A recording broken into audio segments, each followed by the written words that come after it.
Lama hilang dari peredaran.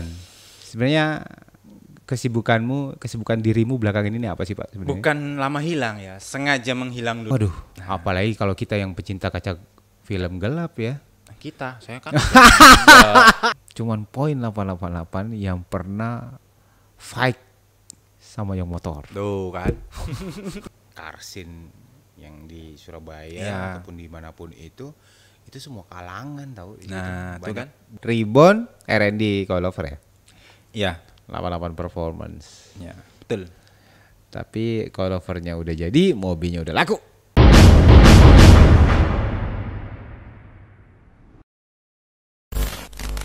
Oke, selamat malam teman-teman.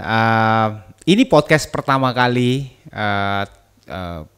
Ini podcast pertama kita. Sengaja saya mengundang sahabat saya yang satu ini karena sebenarnya di list banyak banget yang sudah disiapin sama tim untuk kita ajak ngobrol di sini. Tapi saya sengaja milih sahabat saya satu ini untuk ngobrol pertama kali di episode pertama di podcast kita ini karena mungkin banyak yang belum tahu beliau ini banyak sekali membantu saya lebih tepatnya di awal poin 888 itu buka bengkel offline yang seperti teman-teman yang sudah tahu awalnya di online dulu dari 2009 dan di 2012 akhir itu sudah mulai buka bengkel offline dan ceritanya seperti apa nanti kita bahas bersama beliau. Ada Mr. Dimas di sini. Halo semua. Selamat apa ini ya? Selamat malam. Malam. Kita malam ini emang. Karena waktunya emang bisa malam ya. karena beliau juga punya kesibukan pagi hari sampai sore, jadi selalunya bisanya malam, dan malam juga lebih enak Pak buat ngobrol, ya nggak sih? Iya, sambil ngopi. By the way, apa kabar? Baik, sehat. Mas Bibi juga sehat? Sehat dong, pastinya. Syukur, Meskipun alhamdulillah. ada migren sedikit. Oke, itu bercanda ya. Migrennya itu kenapa itu? Bercanda. Oke, lama hilang dari peredaran. Sebenarnya kesibukan dirimu belakangan ini apa sih Pak sebenarnya? Bukan lama hilang ya, sengaja menghilang dulu karena fokus dengan keluarga, kerjaan, ya sebagai pengajar, ngajar kedokteran sih, terutama di anatomi ya, Mas. Anatomi. Anatomi tubuh manusia. Nah, bagi yang belum tahu, Mas Dimas, kalau saya manggilnya Mas Ceng ya, panggilan akrab kami itu saya manggilnya Mas Ceng, tapi nama beliau Adimas Wicaksono, jadi saya panggil Mas Ceng aja ya. Iya, itu ada kenapa julukannya Mas Ceng? Nah, kenapa sih sebenarnya itu? Karena waktu kuliah ada namanya sama Dimas. Perkara sama karena nama. ada yang sama namanya, Sama. oke, terus? Cuman dia gendut, Oh, jadi untuk membedakannya, dimdut dan dimceng, Ceng dari mana? keceng. Oh, oke. Keceng. Ya. Keceng itu tinggi atau kurus? Keceng tuh kurus. Oh. Bahasa Jawa keceng. Malah ada teman sepermainan juga, satu klub juga dulu. Dimas juga. Cuman tingkah laku dan perilawakannya agak segini, jadi makanya dibilangnya gendeng. Jadi panggilnya dimdeng. Sesimpel itu sebenarnya Untuk orang. membedakan. Tapi ini aku baru tahu loh Pak. Aku baru. Kemarin nggak tahu kan? Nggak tahu. Oh, kirain Ceng itu panggilan kecil orang tua di rumah atau kan kita misal kayak orang di Medan bilang ucok, Ya. terus di Sulawesi di Tator misal bilang Ya. panggil Tato. Betul. Kirain ini Ceng itu gitu, sama kayak gitu. Enggak, justru dimceng itu dari kuliah panggilannya. Jadi akrabnya kalau ada yang manggil Ceng, itu berarti teman-teman kuliah. Oh. Kalau di rumah, orang-orang rumah, tetangga pasti manggilnya Sony. Nah, aku ingat. Itu Adimas Wicaksono. Oke, di kalangannya kita manggilnya Mas Ceng. Di luar ada yang panggil Dokter Dimas, ada yang panggil Pak Dimas, layak seperti nama aslinya. Tapi di rumah papa mamanya saya sering dengar dipanggilnya Sony. Kenapa Sony? Karena suka kamera Sony atau gimana, Pak? Enggak, Bukan. bukan promosi Sony ya. Oke. Karena memang kalau ambil dari Wicaksononya. Kalau dipanggil Sono kan nggak enak, kayak nyuruh kan. Sono. Sono itu pergi, sono. Makanya dipanggil Sony. O-nya dihilangin jadi I. Itu yang mutusin manggil Sony siapa, Pak? MS. SMS. Biasa. Tapi memang betul kayak begitu? Iya. Karena Sono dipanggil Sony? Iya, dari Wicaksono. Simple emang ya. Menentukan nama itu sesimpel itu, diplesetin dikit ya, itulah culture kita ya. Iya. Ya nggak sih? Betul sekali. Ya kan? Diplesetin dikit jadi itu, plesetin dikit jadi itu. Oke. Terus Pak, selain sibuk ngajar, Ya ngajar ya ngambil lagi kuliah juga, kuliah S2 di UNER. bukannya di Ubaya ya? Gitu Enggak, Ubaya belum ada jurusan yang selinier dengan kedokteran. Oke. Tapi ini berapa tahun sih hitungannya? Yang benar-benar fokus di studinya? Sudah 2 tahun lebih sebenarnya. Sudah telat sih saya, biasa. Banyakan kerja di Ubaya, ngajar jadi lupa tanggung jawab buat belajarnya. Terakhir itu mulai saya ingatku tuh jazz ya. Pas ada GK5 ya? GK5 sudah Akhir. di Ubaya. Enggak, maksudnya mulai ninggalin permobilan ini itu di Sebenarnya bukan piru ninggalin sih. Masih ada dikit-dikit cuman nggak sampai benar-benar ninggal. Baru beberapa tahun ini aja yang udah mau pure. masih kumpul. Iya, waktu zaman GK5 masih kumpul. Oh, tapi di KOG itu cuman atau Iya, di kreasi otak gue. karena dulu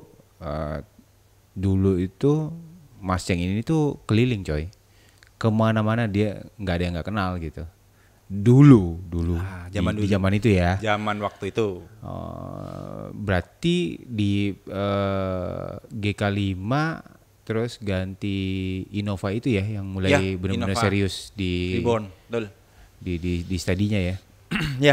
Ya bukan cuma study sih, sekaligus jatuh ke mobil pilihan keluarga sebenarnya. Cuman balik lagi kan, passion kalau mobil keluarga, kalau bisa dimodif sedikit kan ya oke lah tampilannya. Ya pasti nggak akan jauh-jauh dari itu sih, pasti sih. Ya paling Pasti velg ada aja lah ya. Velg habis itu ke suspensi, habis itu ke sini ke situ, tetap aja ujung-ujungnya sama. Cuman mungkin prosesnya yang agak lama ya kali ya. Iya nggak sih bedanya yang sekarang sama yang dulu. Kalau yang dulu kan ber tuh. Sekarang Ya terakhir yang masih yang mana di Innova Reborn itu ya langsung ber dari keluar dealer bukan pulang ke rumah, pulangnya ke Circle. iya juga sih waktu pertama kali datang juga udah velg kan ya, saya lihat. Iya, langsung. Velg terus waktu itu? Velg sama coilover. Ada yang belum. Oh, velg coilover dulu ya emang ya. Langsung velg Velg coilover. coilover. Dan selang 1 bulan tuh ganti coilover karena begitu pakai velg 18 ternyata masih keras. Dengan standarnya Innova itu keras. Idealnya ini kita random aja ngobrolnya ya. Iya. Kita random aja. Idealnya Innova Reborn itu diameter berapa sih, Pak? Sebenarnya? Menurut Mas Sebenarnya Ceng ya? sih bukan ideal ya. Menurut saya itu standarnya mobil berapa maksimal naikkan 2 inci. Yes, sepakat kalau itu. Jadi kalau lebih dari itu silakan tidak nyaman, silakan cepat habis. Mungkin Boros juga. dan Boros sebagainya. juga. Mm-mm. Itu sih setahu saya. Tapi kalau di Innova saya waktu itu kan 17 memang bawaannya. Jadi saya cuma naikkan 1 inch aja. Tapi dia kalin ban tebelin, Saya tebelin bannya supaya lebih dapat empuknya. lebih nyaman pastinya. Nah itu ya teman-teman, tips buat teman-teman yang di luar sana patokannya itu kalau masih mau dapat ngejar nyamannya ganti velg tapi masih ngejar nyamannya itu basicnya diameternya berapa naik 2 tingkat ya. Mau naik 1 tingkat banyak ditebelin itu oke juga Lebih oke. atau naik 2 tingkat banyak agak ditipisin dikit tapi itu pasti masih oke. Masih gerak. Kalau bodi CPN pun gerak buat puter ke roda ke kiri ke kanan masih nggak sampai kena lah. Iya. Tapi banyak kejadian loh Pak di luar sana tuh yang misal basicnya dia 17 naik langsung 20. Banyak loh, masih banyak loh sampai sekarang tuh. Masih sebenarnya sih masih tinggal balik lagi nyaman tidaknya. Kalau merasa nggak nyaman ya pasti nggak nyaman. Tapi kalau nggak nyaman tapi dilihat orang bagus ya beda lagi. Betul kan? Pilihan ya. Pilihan. Kembali ke pilihan lagi. Individu masing-masing. Kemarin juga Innova ngoprek lampu juga kan? Oh iya, ngoprek lampu karena bawaan yang mobil baru sekarang kan kebanyakan LED. Jelas LED waktu saya bawa dalam kota sampai ke luar kota daerah deket-deket kayak tol gitu. Wah, ampun, nggak terang sama sekali. Ya mumpung bahas ini. Kenapa ya yang sekarang mobil-mobil yang sekarang yang LED-nya tuh yang aku lihat ya. Kebanyakan cuman terang aja tapi nggak fokus. Nggak bener-bener padat gitu sinarnya. Iya. Nggak sih? Silau iya. Betul. Iya kan? Betul. Ya, menurutku sih kalau tak lihat ya, itu memang LED-nya dia bukan titiknya bukan ngefokus tapi dia nyebar. Iya. Itu karena dari LED-nya. Jadi harus ada tambahan lagi supaya dia bisa memfokuskan. Makanya banyak orang yang ganti proyektor. Ya. Tapi maksudku gini, kenapa pabrik-pabrik ini itu kan pakai reflektor LED, ya kan? Ya. LED dikasih reflektor Mika. Betul. Apa sih namanya? Mika ya? Mika. reflektor gitu. Reflektor, namanya reflektor. Reflektor kan? Reflektor. Reflektor itu terus kenapa nggak didesain sedemikian rupa supaya sinarnya itu bisa padat gitu? Apa untuk Itu nah itu kan, itu yang selalu jadi pertanyaan kan? yang selalu jadi pertanyaan ya. Nah. Memang betul. Apalagi yang sekarang ini saya pakai Avanza, yang CVT, Yang baru ya teman-teman. yang ya CVT itu aja sinarnya kalau saya lihat itu lampunya LED-nya itu nembak dari bawah ke atas baru ke reflektor. Emang semuanya begitu Pak?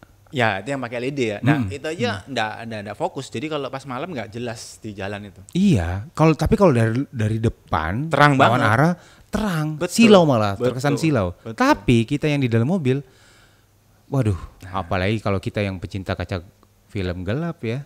Nah, saya kan enggak. Itu kan dulu ya. Aduh salah ngomong. Aduh. Ya tapi faktanya begitu. Betul. Faktanya begitu. Kalau aku pribadi kurang suka. Lah lampunya memang kebanyakan mobil baru sudah mulai ke itu sih LED semua. Jadi ya itu mungkin bisa tanyakan pabriknya sih yang buat ya. Saya juga nggak tahu, itu kan dari pendapat saya. Kayaknya kita harus ngundang Koyong juga ya buat ngobrol di sini ya. Cocok, bisa itu. Karena kebetulan waktu itu memang Innova dari Koyong. Iya, yang ngerjain lampunya waktu itu dikerjain di Young Motor Indonesia.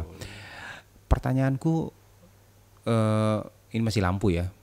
Kita kan sempat ngotak-atik lampu juga. Nah, iya betul. Iya kan? Zaman pertama.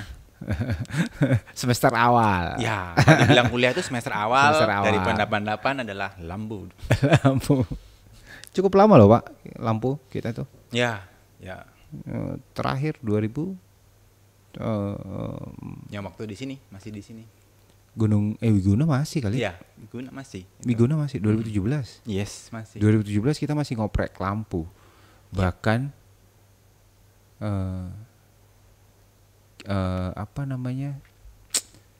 cuman poin 888 yang pernah fight sama yang motor. Tuh kan. Di kontes modifikasi benar-benar fight ya waktu itu. Waktu itu kita pernah sempat champion, yang motor runner up, dan kota selanjutnya kebalik ding. Yang motor dulu champion di Surabaya, kita runner up, round berikutnya kita champion, yang motor runner up. Itu seru tuh kalau kita ngobrolin itu sama Koyong. Nah, diundang aja. Kemarin sempat ketemu sih Pak waktu di IMX. Kok besok ini ya ada waktu nggak kita ngobrol di podcast. Oh iya siap Bi. Ya tahu sendiri, Koyong kan selalu humble orangnya kan, enak. Semua selalu humble. Bahkan saya ngejakan Innova aja humble kok. Humble banget. Koyong tuh enak banget. Cuman yang agak susah sekarang waktunya sih orang itu. Nah itu harus dicari mas. Kalau Iya, mau podcast. iya, agak susah. Tapi sukses terus, Koyong. Kalau nonton podcast kita ini, balik lagi. Siap. Kita ingat nggak Pak? Jangan. Ya ada Pak, inget apa? Ya hampir semua inget sih, tinggal mau apa-apa. Jadi ya kayak gini lah kita kalau bercanda ya.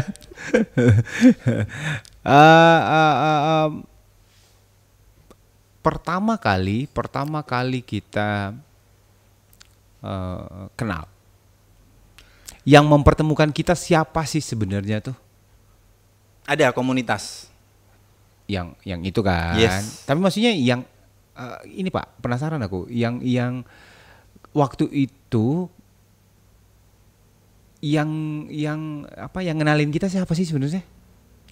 Nggak ada sih, yang kenalin ya dari komunitas itu saling kenal, kita saling kenal akhirnya karena sudah kenal sering kumpul lah di base camp di rumah. Waktu itu kafe. Di HOD. Namanya House of Dimas yang disingkatannya HOD. Oke. 2000 berapa ya itu? Terakhir 2000 mungkin sekitar 2010, 11, 12-an sih kayaknya. 12 Pak, kalau nggak salah. Soalnya waktu itu masih main akhir. GE8 kan. Aku masih pakai Swift waktu itu. Yes, si Grey. Ya, itu lumayan banyak kenangannya. Handphone yang Oke, lanjut. Pertama kali kenal di rumahnya Mas Ceng waktu itu, dan dari situ saya tuh apa ya, mulai penasaran sebenarnya. Ini orang siapa sih? Gitu loh. Karena banyak sekali temannya. Kalau ya nggak sih? Banyak banget temannya. Dulu banyak, sekarang udah merotoli kayaknya. Semakin tua semakin kecil circle-nya, guys. Ya nggak sih?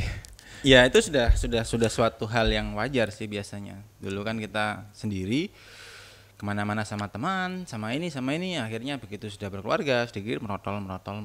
Hanya tinggal beberapa yang bisa dihitung dengan jari. Menurutmu itu karena kitanya yang semakin selektif, semakin tahu kita tuh yang kita prioritasin apa, atau gimana sih Pak? Kenapa? Karena semua orang kayak gitu deh kayaknya, ngalamin itu semua deh kayaknya. Ya biasanya macam-macam, bisa karena ada selektif karena prioritas, terus mungkin ya karena emang namanya sahabat ya orangnya pasti bakal itu nggak lebih dari itu, biasanya seperti itu.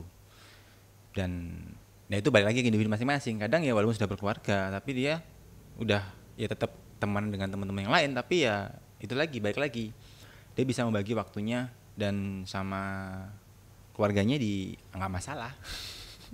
Kan biasanya begitu. Betul.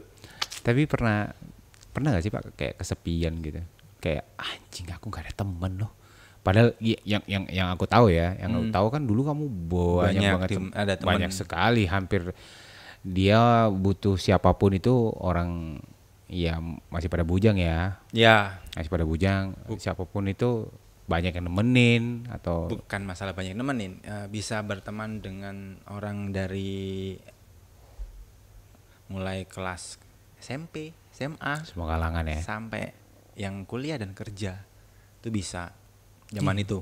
Iya. Dan iya benar. Yang aku lihat juga sendiri kayak begitu. Dia ini semua kalangan deh. Dia bisa masuk gitu. Dan nah itu yang pertanyaannya di yang sekarang, yang usia sekarang nih, sering nggak sih ngalami kayak kesepian gitu, kayak anjing kok kayak gini ya sekarang ya? Sebenarnya bukan masalah kesepian ya, Mas. Balik lagi kalau kita berkutitnya di hobi modifikasi ya teman-teman kita itu, karena saya sedang fokus dan sibuk-sibuknya di pengajaran dan belajar. Nah akhirnya itu teralihkan ke situ. Nah, akhirnya orang-orang baru itu menjadi circle yang baru, yang akhirnya kita temannya yaitu jadinya. Dan ngobrolnya akhirnya bukan seputar modifikasi, ngobrol seputar ini kita mau topik apa nih bulan depan, ngajarin apa ini, bagaimana ngajarinya nih. Nah itu Mas. Jadi sudah beda yang dibahas. Sedangkan kalau sudah selesai dari perkuliahan, ngasih kuliah, kita balik lagi ke rumah, mau mikir modifikasi sudah nggak ada waktu. Kita udah mikirnya keluarga. Nih mau di kemana ini, gimana nih, mau liburan kemana nih, anak-anak. Nah gitu sudah. Tapi ya kita laki ya, kita laki selalu butuh yang berhubungan sama hobinya kita. Ya Pasti betul. dong, iya kan. Nah untuk penyeimbangnya itu, Penyimbangnya ya pasti kita bengkel. Saya bengkel. juga Jadi sih, itu salah satunya. nggak ketemu Terus? teman-teman, nggak teman-teman yang modifikasi, tapi ke bengkel yang ngurusin modifikasi. Di situ kita ngobrol, dapat ilmu apa saja dan macam-macam ya. Contohnya waktu zaman dulu kan ya paling sering mainnya ke poin 88. Iya, Akhirnya sharing info, sharing ilmu. iya sih, iya sih. Dan beliau ini kalau teman-teman yang belum tahu, dia ini kalau apa namanya, kalau dia ngerjain mobil tuh nggak semata-mata nyerahin mobilnya ke bengkel, tapi dia ikut ngerjain sendiri mobilnya, Ya, turun. turun ngerjain, ngedongkrak, ngolong apa segala macam. Itu aku jadi saksinya sih, bisa lihat langsung. Ya. Kenapa kan banyak orang tuh Pak yang ada duit, ada mobil, udah lu kerjain dah mau kayak gini, kenapa kamu milih yang malah ikut turun gitu? Milih Bukannya jalan- mubasir buang duit? Milih jalan yang tersulit. Ya, itulah Indonesia. Kadang-kadang ada yang mudah, Ya, dipersulit. Nah, tapi dengan kita mempersulit itu, kita bisa sekaligus belajar. mempersulit apa nih? Ya, itu tadi. Kalau ada yang mudah, kenapa nggak serahkan ke bengkel, kasih duit, selesai. Kan mudah itu. Iya. Kenapa Oke. kalau nggak kita, nih, duitnya, tapi kita nggak ikut cawe-cawe. Nah, kalau saya sih sukanya, nih Mas, buat termin buat ngerjakan ini, tapi saya ikut konsep. Ini harus bagaimana, dibuat bodinya gimana. Akhirnya apa? Kadang-kadang bengkel juga menemui kebuntuan biasanya. Iya. Sering. Nah. Sering. Harusnya kan curhatnya ke pemilik mobil. Iya. Nah kalau pemilik mobil nggak tahu apa-apa, nggak Ih. tahu di mana harus kemana mobilnya, ya juga sama-sama buntu akhirnya. Itu yang Betul kan?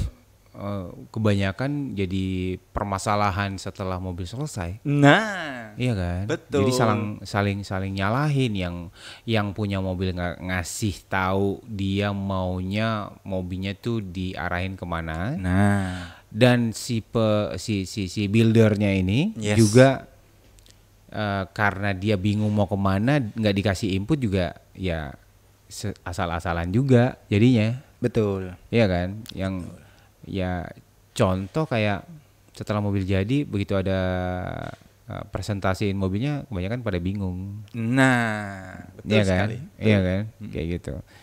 Terus kita bahas masalah mobil-mobilmu ya, Bro. Ah, siap. Mobil pertama apa? Mobil Yang pertama, pakai duit pribadi. Vios. Itu udah pakai dari kocek sendiri Sebagian. sebagian. Oke. Itu mobil diapain? Dari itu 2004 2005 saya baru dapat karena pas masuk kuliah hadiah ulang tahun, Oh, hadiah berdiri. masuk kedokteran. Jadi satu di mobil. Sama modifnya? Apa mobil doang? Mobil doang. Terus modif sendiri? Modifnya bukan modif sendiri sih. Modifnya karena dulu punya sebelum masuk ke fakultas negeri kan ada cadangan swasta. Bayar dulu uang gedungnya karena masuk negeri akhirnya duitnya kembali kan 70%. Oh. Nah, duit 70%-nya itu dipakai buat modif.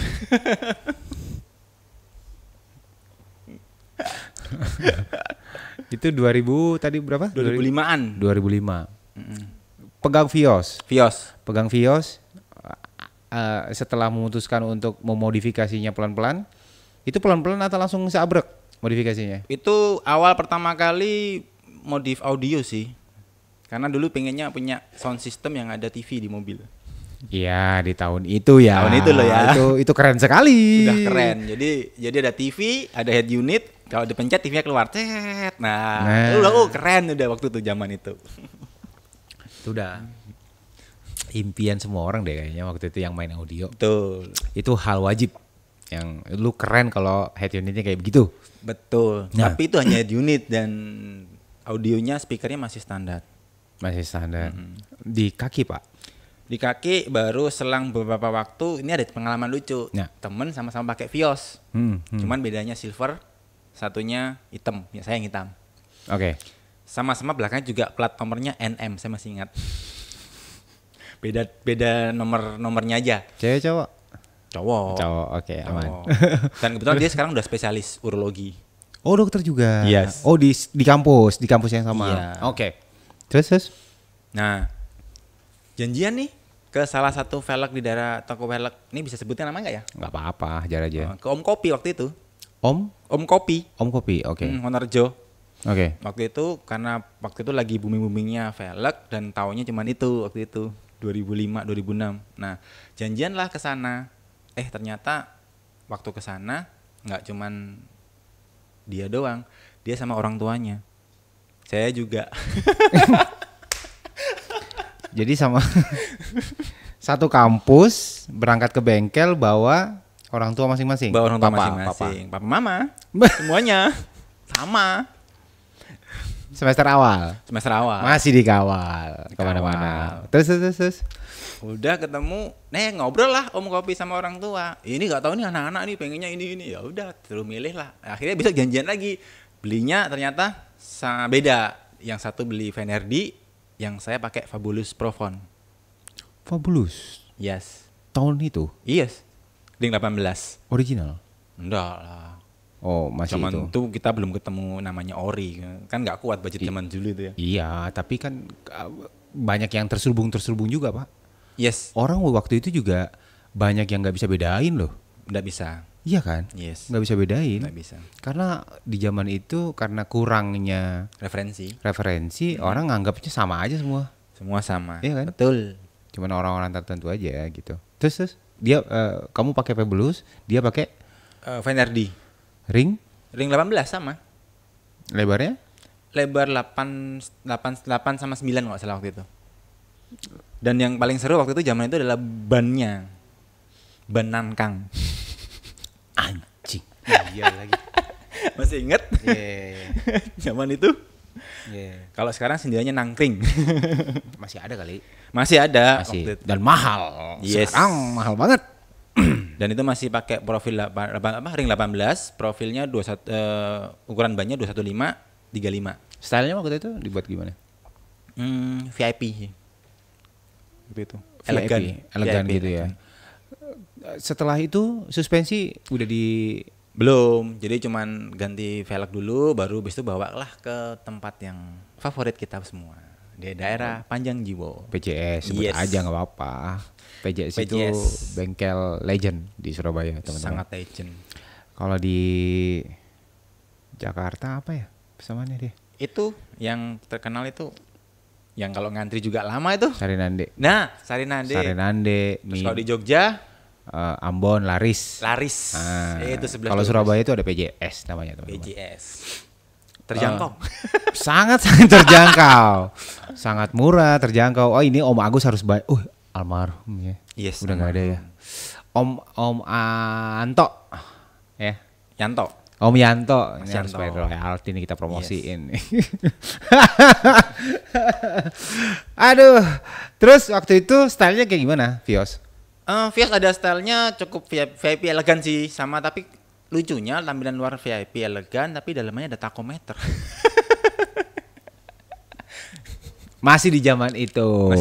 Oke. Sebenarnya ada fungsinya kenapa ada tachometer, karena zaman itu tuh indikator tidak ada temperatur, adanya cuman merah dan biru. Waktu itu. Oh, indikatornya merah dan biru. Iya. Tapi nggak ada indikator dia temnya seberapa derajatnya. Seriusan? Ya. Vios tahun berapa tuh? 2003. Nggak ada sama sekali? Nggak ada. Aku nggak pernah tahu loh soalnya kalau yang itu. Gen pertama itu. gen pertama keluar Vios, inden, datang dipakai orang tua, masuk kuliah setahun dikasihkan saya. Kita nggak bisa tahu dia berapa, temperaturnya dia berapa ya? Nggak tahu, ya tahu udah merah, udah overheat berarti. Selesai. Kacau. Terus gimana caranya kita mau kontrol ya? Hampir semua mobil baru kayak gitu kan sekarang, Mas. Iya juga sih. Iya juga sih. Mau nggak mau harus nambah. Ngomong-ngomong, pot kit dong, potong dikit dong pernya waktu itu. Bukan potong dikit lagi, ganti per. Ganti per custom. Ya. Terus dipotong-potong. Tetap ganti per di langganan, PJS. Potong? Ya potong sampai 1 jari lah depan belakang. Cakep juga ya, 18. Ada kok fotonya, nanti aku kirim deh. Boleh. Kita tampilin. Tampilin. Pakai selain itu main body kit atau apa? Enggak, cuman grillnya aja ganti yang elegan. Jadi grillnya kan cuman logo Vios gitu, ada logo Toyota, itu ganti yang strip. Jadi biar kelihatan elegan. Warna? Sama kayak body, hitam. Oh, dan si silver itu juga sama. Style kalian sama waktu itu? Stylenya dia nggak ganti grill. Dia cuman sama-sama cepernya aja. Cuman bedanya dia agak ke arah racing karena pakai fender dia yang batang itu. Dan aku yang Fobulus yang dia ngeblok semua. Jadi kelihatan beda banget. Bentar. 2005 ya? Karena kan aku masuk Surabaya itu 2009, teman-teman. Yes. Jadi enggak 2009 ke bawah aku kurang tahu. 2005 tongkrongan anak sini tuh kayak gimana sih sebenarnya? Justru malah nggak ada, aku nggak tahu ya, karena tongkrongan aku sendiri sama teman-teman FK waktu itu malah kalau malam weekend itu ya ke Sogo P5 itu Starbucksnya. Oh. Jadi mobil yang ceper-ceper parkir di situ, valet semua di situ. Kan kalau udah malam tutup, ya udah kita parkirin situ semua, nongkrong sampai pagi jam 12 jam 1. Terus yang tradisi kopdar. Ya. Tradisi kopdar yang kita sepanjang jalan di 2009-2010 itu yes. Di tahun sebelumnya belum ada. Itu mulai kapan ada yang kayak gitu-gitu tuh? Itu mulai 2009-2010. Wah, berarti masih baru banget dong itu. Yes. Pas aku datang kan udah kayak begitu tuh. Iya. Itu masih baru. Oh, pantesan rame banget. Betul. Ya. Karena zaman 2004-2005 itu habis ganti velg biasanya itu kita larinya ke McD Basra. Oh, McD Basra itu dari 2005 udah ada? Udah ada.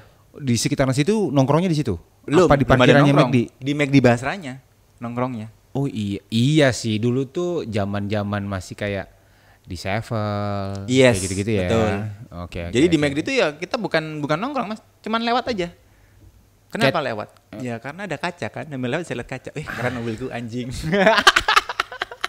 Catwalknya di situ. Iya. Oke. Dan selain itu pasti diliatin orang. Pasti, karena tempat terkeren di masa-masa itu ya. Sampai sekarang pun masih keren sih. Iya, cuman sedikit mulai menurun. Oke. Gitu aja. Terus